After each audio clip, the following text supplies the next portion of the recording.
Bienvenidos a este mini vídeo en el que repasaremos las distintas herramientas de que disponemos para el estudio y cálculo de límites de funciones de varias variables. Nos apoyaremos en el pequeño esquema que ven en su pantalla y es recomendable que previamente hayan leído la parte del texto base en la que se tratan las funciones de varias variables y sus límites. Empezaremos recordando algo que es esencial. Para poder estudiar y calcular límites de funciones de varias variables, es fundamental saber calcular límites de funciones de una variable. ¿Por qué?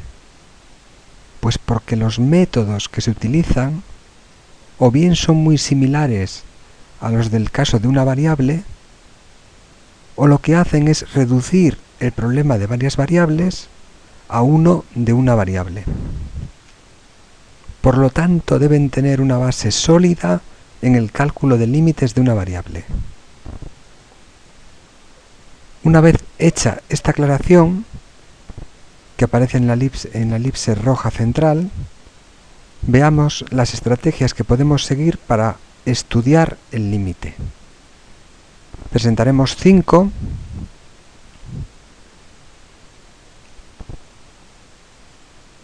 De esas 5, 3 que aparecen en azul claro están en la parte inferior y 2 que aparecen en naranja están en la parte superior.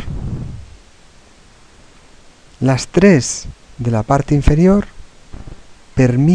son herramientas que permiten calcular el límite, conocer su valor. En cambio, las 2 de la parte superior, que están fundamentadas en condiciones necesarias, solamente permiten descartar su existencia o llegar a saber el valor que tendría el límite de existir. Comenzaremos con las inferiores y con la que está más abajo.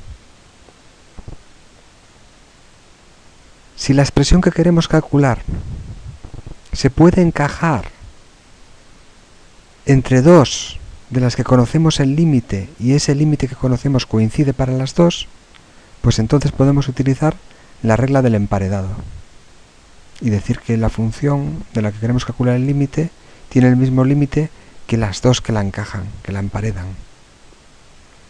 Por otro lado, si la expresión la podemos descomponer como un producto de 2, una que tiende a 0 y otra que está acotada, podemos afirmar que el límite será 0.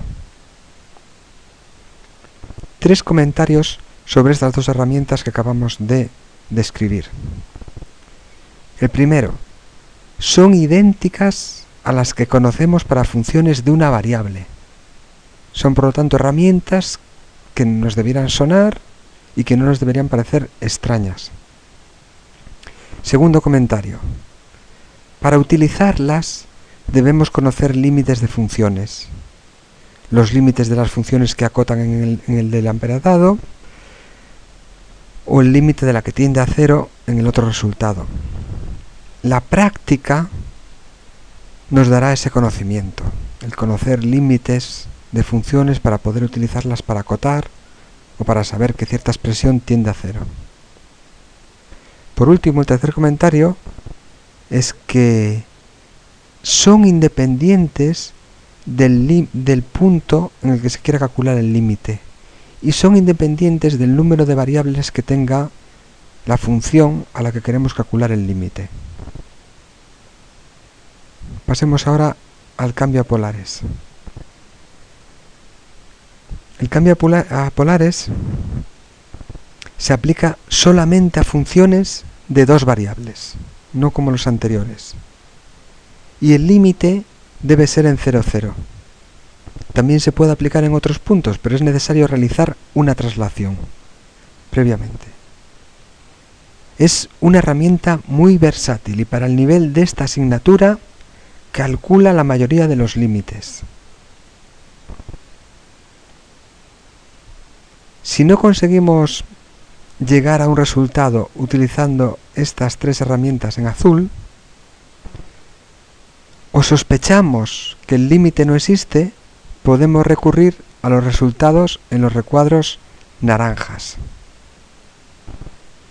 El primero de ellos se trata de calcular los límites reiterados, que consisten en calcular primero el límite con respecto a una variable, dejando el resto fijas, y después calcular el límite con respecto a la otra variable, si hay dos, o si tenemos tres, pues varias veces hay que hacer este proceso. Por otro lado, calcular límites siguiendo distintos caminos, siguiendo rectas, parábolas u otros caminos, otras curvas que se aproximan al punto en el que queremos calcular el límite. Si en cualquiera de estos dos casos, límites reiterados, límites siguiendo distintos caminos, los resultados que obtenemos son distintos, habremos terminado. Habremos llegado a un resultado. Y el resultado que obtenemos es que el límite no existe. En caso contrario, si coinciden los límites reiterados o coinciden los límites siguiendo caminos distintos, entonces no podemos afirmar que el límite exista. Sí podemos afirmar que desistir, porque no sabemos si existe, tomará el valor que hemos obtenido. Esperamos que este mini vídeo haya servido para aclarar conceptos y fijar ideas. Recuerden que el equipo docente está a su disposición para cualquier duda sobre este u otro tema.